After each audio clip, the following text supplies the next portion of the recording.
Hey GAIA GPS team, my name is Gary. So I was skimming through your team bios and I see a lot of backpackers and mountain bikers and rock climbers among you. And that got me really excited because I share a lot of the same interests. But I didn't see anyone that had any water related hobbies listed. So today you're going to learn how to scout whitewater rapids. I know you're some smart people, but I have two warnings for you first. Whitewater sports, canoeing, kayaking, rafting, they're inherently dangerous. People have been seriously injured and even killed while participating in this activity. So knowing how to scout or read whitewaters does not guarantee that you'll be able to safely navigate a turbulent river. So always paddle with a experienced guide in order to safely develop your skills. And the second warning, I am a self-proclaimed expert in scouting whitewater, but not in videography nor editing. So proceed with caution. So a little background on my whitewater scouting and kayaking experience. I've been whitewater kayaking for the last 6 years. I started to kayak in a pool, and that's where I learned basic paddle strokes, how to maneuver a boat, and how to get out of a boat that's flipped upside down, and how to roll a kayak, which is riding it after you've flipped. From there, I went on to paddle on some very small rivers, and then as my kind of experience and confidence grew, moved up to larger and larger rivers and rapids.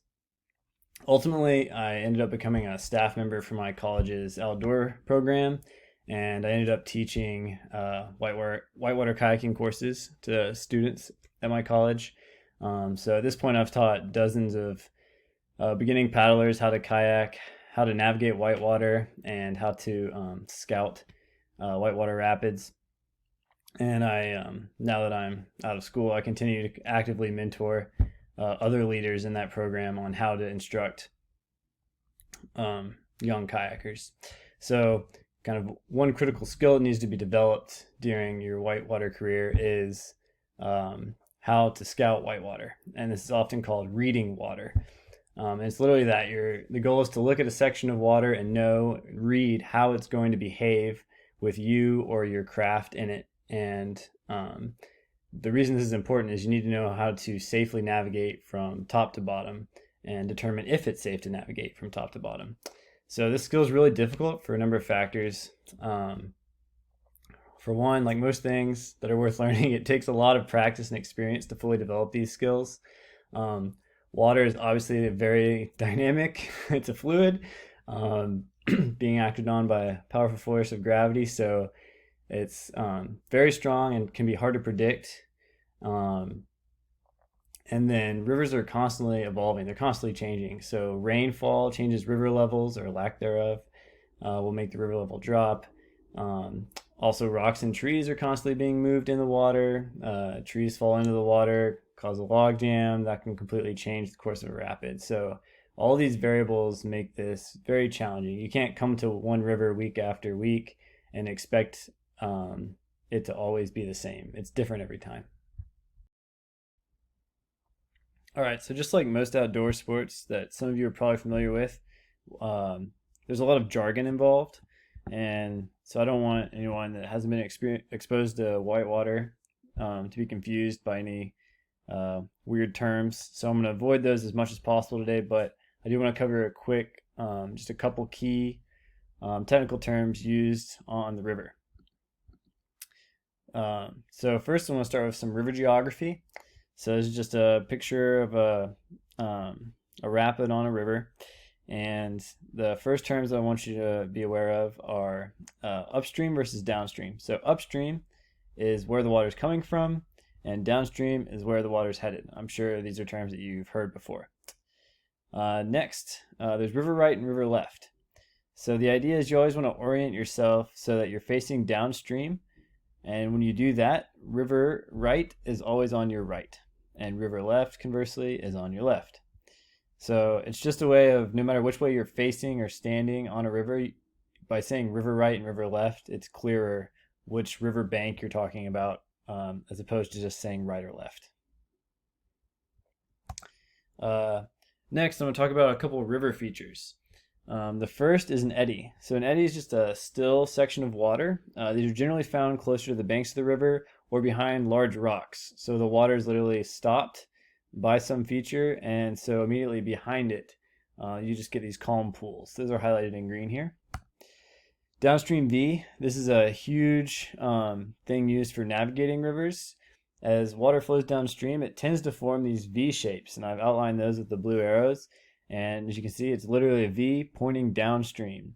And generally, these are more laminar sections, smooth flowing sections of water, so they're easier to identify.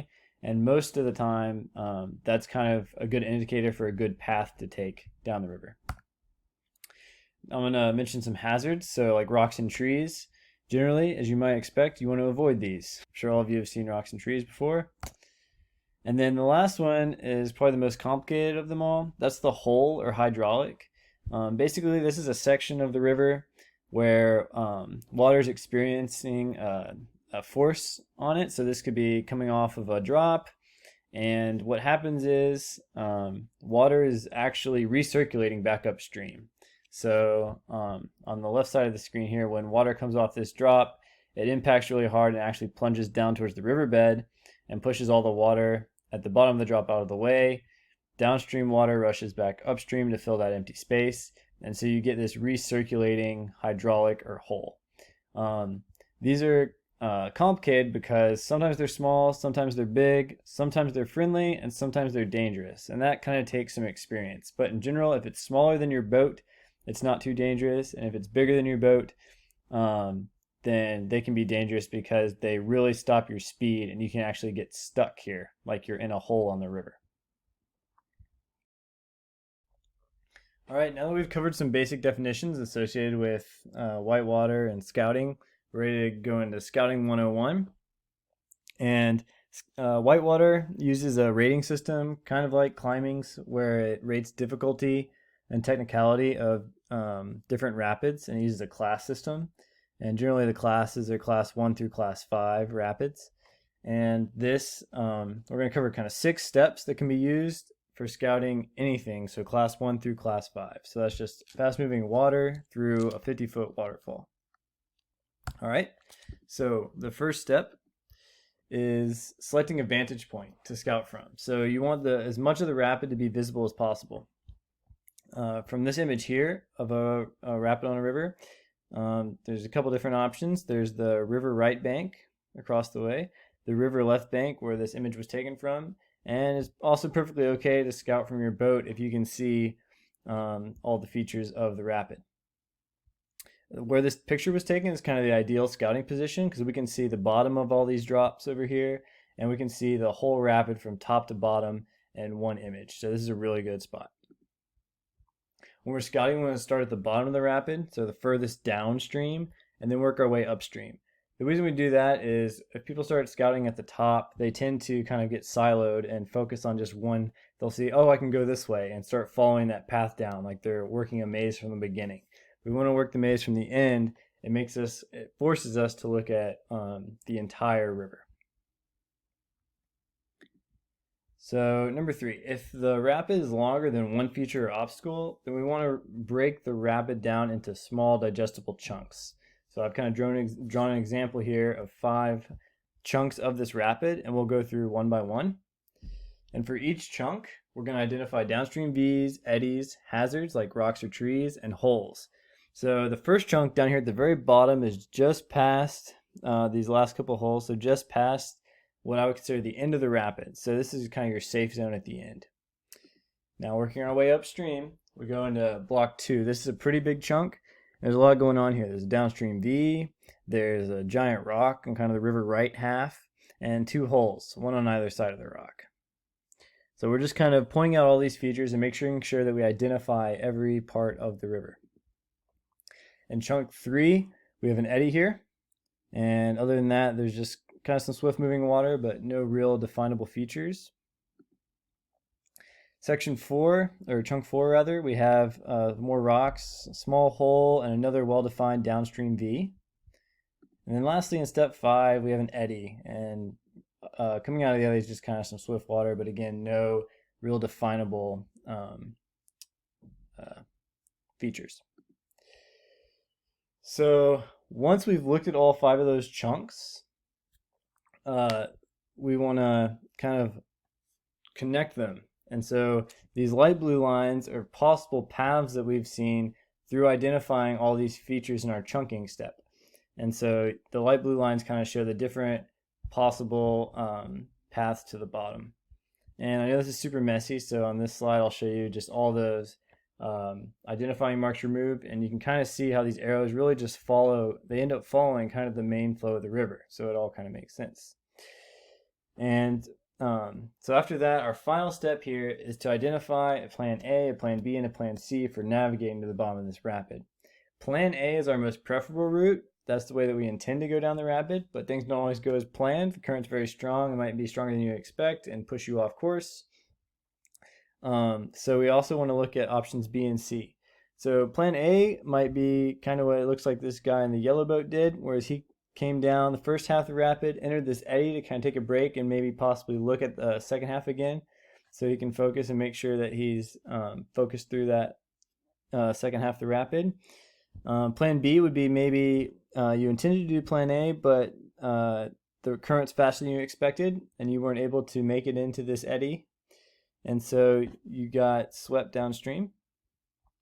But if you already are focused on that and you know plan B is an option, then it's not a big deal. So that's why it's important to do contingencies. And lastly, I drew option C over here, which there's some water flowing through here. A boat or craft could probably make it through, but probably not your best option because there's a kind of a larger hole over on this side and a big rock in the way. But it's still important to point this out because maybe for some reason you get pushed this way unexpectedly, and you could end up over on this side of the river. And so it's important to have looked at it beforehand so that you're not just dropping in blind to this section of river. All right, so with that, we can apply these steps to pretty much any rapid, class 1 through 5. And here again are just the 6 steps listed in order. So applying these 6 steps to any rapid on any river will give you a really good foundation for whitewater river scouting. So that's my crash course on scouting whitewater. I hope you learned something new. Thanks for watching, and I hope to hear from you all soon.